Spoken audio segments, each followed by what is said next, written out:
State of the Nation.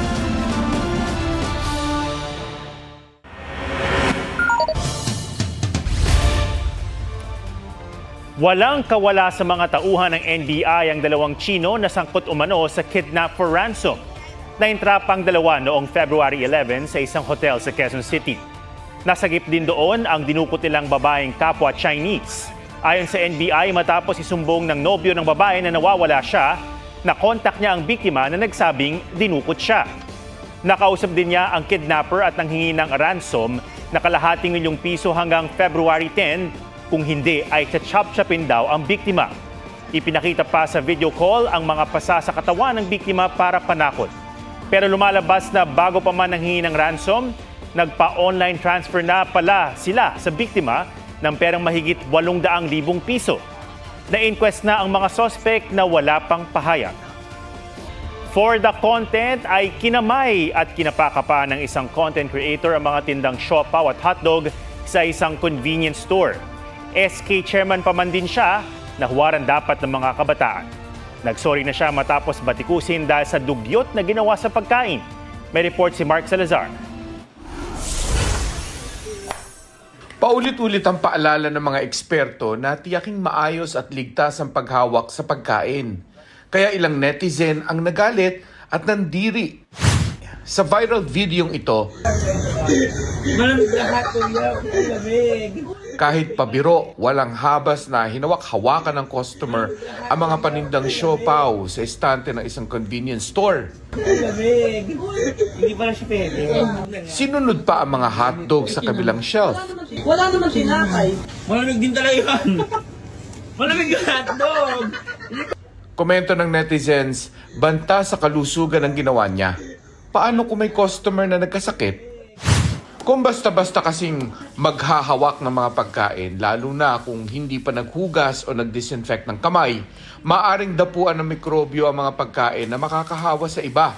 Ayon sa World Health Organization, sa poor hand hygiene, mataas ang risk na tamaan ng acute respiratory infections tulad ng pneumonia at diarrheal diseases gaya ng cholera. Lubhang nakamamatay o may mataas na mortality rate ang mga sakit na yan, lalo na sa mga batang edad 5 pababa. Lalong nakagugulat na isa palang SK o Sangguniang Kabataan chairman ang nasa viral video, si Mark Adrian Napiza, taga Santa Cruz, Laguna. Sa kanyang Facebook account, umamin si Napiza na mali ang ikinilos niya sa video.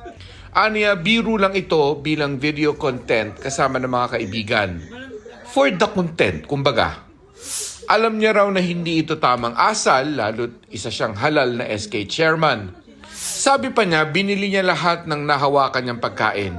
Humingi rin umano siya ng paumanhin sa pamunuan ng convenience store dahil sa abalang idinulot niya at sa paggawa ng content ng walang pahintulot. Nangako rin si Napiza na makikipag-ugnayan sa Sangguniang Kabataan Federasyon at DILG at handang tanggapin ang anumang nararapat na hakbang o gabay mula sa kinauukulan. Ordinaryong tao man o may katungkulan ng mga influencer o content creator, saklaw dapat sila ng Code of Ethics and Standards ng grupong Creator and Influencer Council of the Philippines. Kabilang dito ang pagkakaroon ng integridad at ang palaging pagsunod sa tamang asal at ugali. Pero tila hindi yan nasusunod kung pagbabasihan ng ilang beses na ring nababalitang content na delikado o malaking abala sa publiko. Mark Salazar, nagbabalita para sa GMA Integrated News. Nasa 70 bahay sa Iloilo City ang natupok dahil umano sa palyadong kuryente. Pero sa gitna niyan, kinuyog ang isang lalaking nagtangkaraw nakawan ang mga nasunugan. May report si Kim Salinas ng GMA Regional TV. Hindi balde ng tubig kundi isang lalaki ang pinagkaguluhan ng mga residente sa Barangay Benedicto Haro, Iloilo City. Sa gitna kasi ng nakapanlulumong sunog sa kanilang lugar, nagtangka pa raw ang lalaki na magnakaw. Kinuyog siya ng mga nasunugan. Na literal na namulot na lang ng barya sa mga naabong bahay. Pilit isinalba ng pamilya ni Edgar itong naipon nilang pera, lalo't ito na lang ang kanilang maasahan sa ngayon. Panglulugas ko sa balay, sa pande, sa mga kuryente, mga bugas. So, wala kami mimo. Mahigit 100 pamilya ang apektado sa sunog na tumupok sa aabot sa 70 bahay. Halos lahat ng mga nasunugan walang naisalba. Nagdalagan pa ko to, bali, libo to, kaya hindi na ako nakaagyo. Ara na dang kalayo, to yung bako babae na lang da, luwasan lang ko galingon mo. Ayon sa isa sa mga nasunugan, naging mitsa ng apoy ang pag-spark o pagkislap sa ikalawang palapag ng kanilang bahay. May nag-spark. Di sa pag-spark, bali may nabilin di nga babae nga gintulinan niya nga mangimos di. Bali di sa dalom waya kabati sa nung park. Wala waya ginmain. Tugma ito sa investigasyon ng BFP na palyadong linya ng kuryente ang pinagmula ng apoy. Mas gamay-gamay lang sa cheer ang kuryente tatong balay. I-check yun time to time na kung may diferensya. Kasi sa license siya. Aabot sa 700,000 pesos ang halaga ng pinsala. Ang lalaki namang pinagkaguluhan ng mga nasunugan, natukoy na residente ng La Paz. Ayon sa pulisya, hindi na siya inaresto matapos umanong magkaaregluhan. Kim Salinas ng GMA Regional TV nagbabalita para sa GMA Integrated News. Hindi raw dadalo si dating Pangulong Rodrigo Duterte sa pagdinig ng confirmation of charges sa International Criminal Court sa The Netherlands sa Lunes. Sabi sa GMA Integrated News ng lead counsel ni Duterte na si Attorney Nicholas Kaufman, hindi dadalo si Duterte sa pamamagitan ng video conferencing. Pero nang tanungin kung personal na dadalo ang Pangulo o iwi-waive ba niya ang karapatan, tumanggi na si Kaufman na sagutin ito. Personal namang dadalo ang ilang kaanak ng EJK victims. Nakahanda na rin daw ang mga aktibidad tulad ng pagmarcha patungong ICC kasama ang ilang human rights groups sa The Hague. Sabi ni Attorney Cristina Conti, ICC Assistant to Counsel, hindi tiyak kung maghaharap ng testigo sa confirmation of charges dahil sa limitasyon sa oras. Kung magkaroon man, mga insider witness ang prioridad na iharap ng ICC prosecutors. Sa gitna ng rush hour sa Taguig, 14 na motorsiklo ang sinuyod ng isang MPV. May nakaladkad pang rider. Pumalyang preno ang idinahilan daw ng driver na isang pulis. Ang nahulikam na disgrasya sa report ni Mark Salazar. Tukod ang traffic kagabi sa Cayetano Boulevard, Taguig, kasagsagan ng rush hour ng isang multipurpose vehicle o MPV ang humarurot sa pagsuyod sa mga motorsiklo malapit sa stoplight.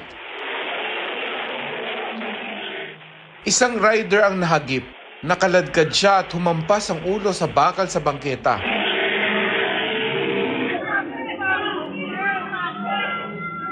Sa kabutihan pala dahil sa suot na helmet, hindi siya lubhang napuruhan. May tahi po doon sa likod. Sa sugat po, sa likod, siguro na medyo malalim yung pagkakasugat niya doon. Malaki pong bagay na naka-helmet. 14 na motorsiklo ang inararo ng MPV. Isang kotse ang natumbok din. Nagkano po sila ng mga minor injuries. Most of them, kaninang umaga po lumabas na po sila ng ospital. Ang driver ng umararong MPV natukoy na isang pulis na nakatalaga sa airport at residente ng Taguig. Hindi po siya naka-uniform that time. Kasama niya po yung pamilya niya. Yes, sir. Hindi siya naka-official duty. Yes, sir. Nakapauwi na po sila. Hindi rin government vehicle ang dala niyang MPV. Sabi niya po, nawalan po siya ng preno. Bali, tumigas daw po yung pagtapak niya doon sa brake pad niya. At yun may madali lang kumakumpirma. Yes, sir. Madali lang po yun. Nakikita lang naman namin sa yun, sa repair kit ng kanyang sasakyan. Tumanggi siyang humarap at magbigay ng pahayag habang nakapiit sa Taguig Traffic Investigation Office. Ayon sa pulisya, nakipag-areglo raw ang driver sa mga biktima at hindi na siya iyahabla. Nakalaya rin siya kalaunan. Nasettle niya na po lahat ng mga biktima. Lahat po ng nasaktan at yung mga damage ng kanilang mga sasakyan. Mark Salazar, nagbabalita para sa GMA Integrated News. Itinuturing ng person of interest ng pulisya ang nawawala pa ring driver ng byuda sa Pampanga na nawala at kalaunay natagpuang inilibing sa bakura ng kanilang compound. May report si Ian Cruz. Ang 4 na araw na paghahanap kay Maria Teresa Tess Mamak nagtapos sa mismong bakura ng kanilang compound sa Angeles City, Pampanga. Nakalibing sa gilid ng kulungan ng baboy ang bangkay ng negosyanteng byuda ng dating kapitan ng barangay Balibago. 4 na oras na nagtagal ang pagbubungkal bago nahanap ang biktima. Dahil sa lalim ng hukay, hinihinalang sinadyang ihanda ito para sa pagpaslang sa biktima. May napansin po na isang hukay na medyo malambot po yung lupa. Then habang hinuhukay po yung lupa ay meron pong nakita na paa.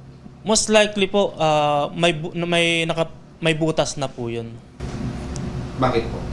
Kasi imposible pong makapaghuhay ka po ng ganun kalalim within a span of 1 hour. Na-autopsy na ang labi ng biktima para matukoy kung paano siya nasawi. Basag po dito sa may left part po ng ulo niya, and most likely po pinalo po yun ng isang matigas po na bagay. Durog po, parang durog po. Durog yung ginaganon, kinakapa. Durog, malambot siya? Malambot siya. Ang pinaglibingan sa biktima ay ilang hakbang lang sa tirahan ng kanyang driver. Hindi pa siya mahagilap o makontak ng mga kaanak mula pa February 12 kung kailan huling nakita ang biktima. Pero positibong kinilala ng mga kaanak ni Mamak ang driver na siyang lalaking lumabas malapit sa compound ng biktima sa kuha ng CCTV 7:22 ng gabi noong February 12. Kinuha niya ang idineliver na pagkain saka bumalik sa compound. Makalipas ang ilang minuto, dumating ang puting sasakyan ng biktima. Pagsapit ng 7:30 ng gabi, narinig sa CCTV ang tila sigaw sa loob ng bahay na pininiwalaang galing kay Mamak. 8:30 ng gabi, lumabas ng compound ang puting sasakyan. Ayon sa isang saksi, nakita niya kung sino ang nagmamaneho nito. Mas ko sabi, nakita ko niya si nagmamadali. Lumuntag siya sa sasakyan para isara yung gate, nagmamadali siya. Tapos, Pagka niya, sinara niya yung gate, may nakakong kasi dalawang tricycle noon. nakatalo. O bakit daw? Kasi binalanda niya yung sasakyan doon sa gitna. Ang puting sasakyan nakita noong Sabado na inabandona sa Magalang. Pero dahil walang nakitang bakas ng dugo sa sasakyan, kinutuban ng mga pulis na nasa loob lang ng compound ng biktima, lalo't may nakita roong mga bakas ng dugo sa pader at ilang gamit. Isinailalim na sa forensic examination ang puting sasakyan. Ang driver itinuturing ng person of interest. Isa lang po yung huling nakita na kasama po nung victim po natin, and huling nakita na may tanan po nung sasakyan. So we considered him as the person of interest po. Tumanggi munang magbigay ng pahayag ang pamilya ng biktima na nagluluksa. Ian Cruz nagbabalita para sa GMA Integrated News. Bukas ay Ash Wednesday na, simula ng panahon ng Kwaresma sa Simbahang Katolika. At ang Catholic Bishops' Conference of the Philippines may hamon sa mga Katolikong Pilipino. Bukod sa pag-iwas sa ilang pagkain, sana raw ay mag-ayuno o mag-fasting din sa digital media. Ayon kay CBCP President at Lipa Archbishop Gilbert Garcera, nais silang kontrolin ng mga Katoliko ang pagbababad sa cellphone, social media, streaming sites, mobile games, at iba pang online activity na anyay umaagaw sa ating atensyon at nagpapahina sa buhay espiritual. Sana raw iwasan ng cellphone bago matulog at pagkagising at maglaan ng 24-hour o kaya'y weekend digital fast. Hinihikayat din ng simbahan na magsalo-salo ng walang gadget.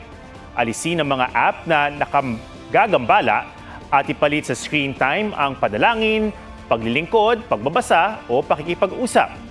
Para raw mapalalim ang pakikipag-ugnayan sa Diyos at matibay na ugnayan sa pamilya at pamayanan.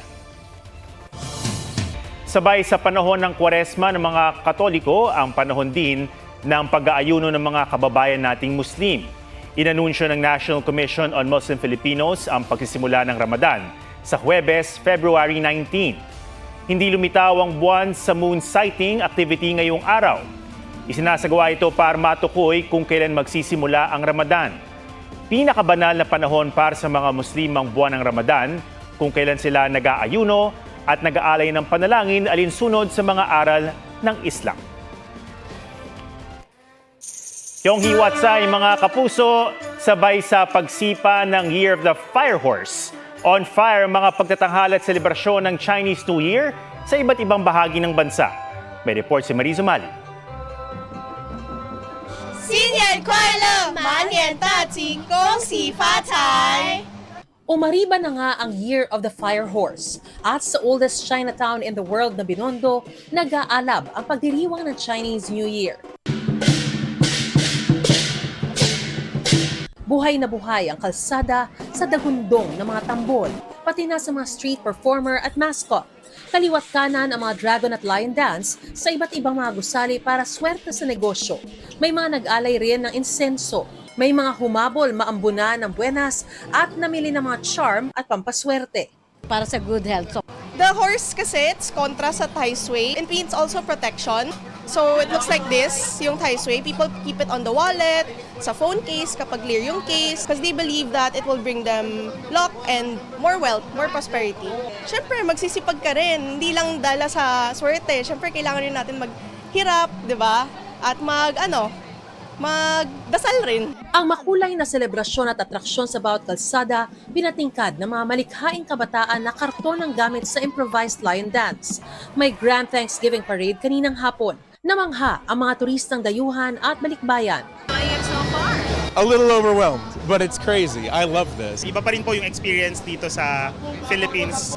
Kasi po, kasama yung family, kasama yung mga friends ko po. Patok din sa food crawl ang Binondo.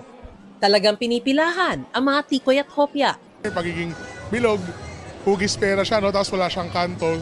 It means walang problema, di ba? Pangalawa, yung pagiging matamis niya. So it signifies yung sweetness niyo to each other and a sweeter life ahead. Pangatlo naman yung pagiging malagkit. Ito yung pagdikit ng swerte, tsaka yung close family ties. Para naman sa buenas na love life at kalusugan ang patok sa Iloilo City. Tulad ng piao o money catcher bracelet, money tree at koi figurine.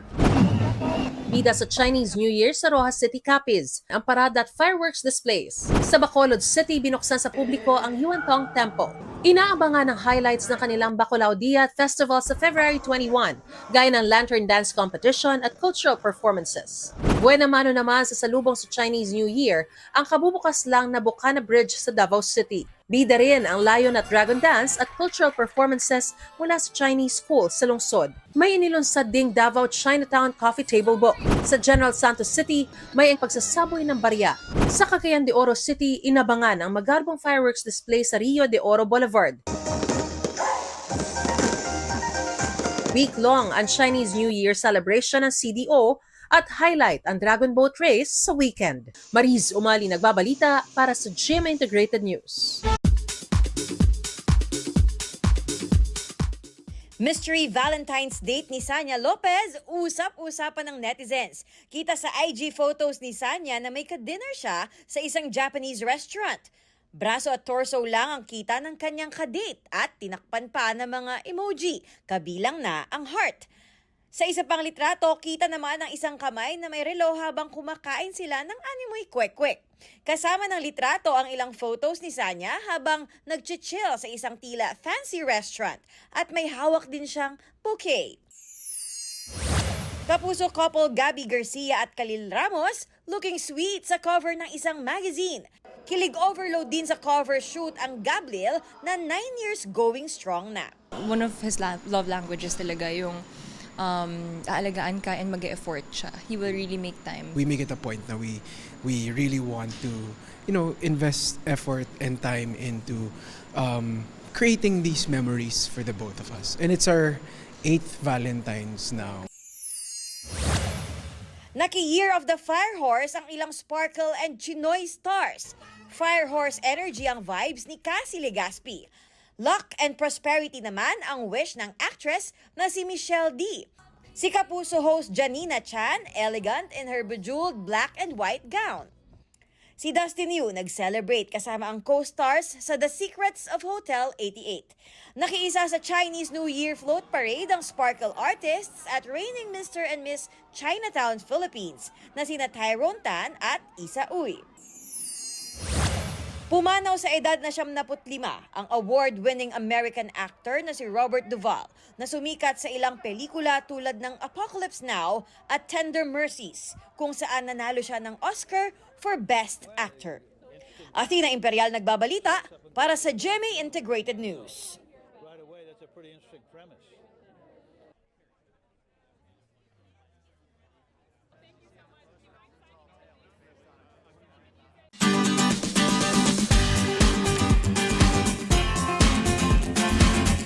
Kung dog show lang din naman, may tuturing ng diva ang mga bida nating malupet. Ang isa may aurang palaban sa pagbabantay. Ang isa naman nasa treadmill everyday. Pusuan na yan sa report ni Oscar Oida. Year of the Fire Horse na. At baka yun din ang spirit animal ng asong si Bruno. Sipag at syaga baka mo. Pwede niyong tularan ang kanyang 3 times a day lang naman na pag-treadmill na para bang sasali ng marathon ang pet na yan. Kwento ng fur parents niya, lagi siyang nakikiusap na mag-treadmill. Love daw kasi talaga niya ito. Sa Sultan Kudarat, di lang kalaro ang isang aso, kundi certified bantay. Titig pa lang ni Yani, may aura ng tiyak na di nauubra ang kawatan. Nang ilapag kasi ng kanyang fur mom ang stock ng pera, agad niyang pinakuran ito. Pati si fur lolo na kunwaring kukuha, hindi umubra. Malupet! Oscar Oida, nagbabalita para sa GMA Integrated News. At yan po ang State of the Nation para sa mas malaking misyon at para sa mas malawak na paglilingkod sa bayan. Ako si Ato Maraulio mula sa GMA Integrated News, ang News Authority ng Pilipino. Huwag magpahuli sa mga balitang dapat niyong malaman. Mag-subscribe na sa GMA Integrated News sa YouTube.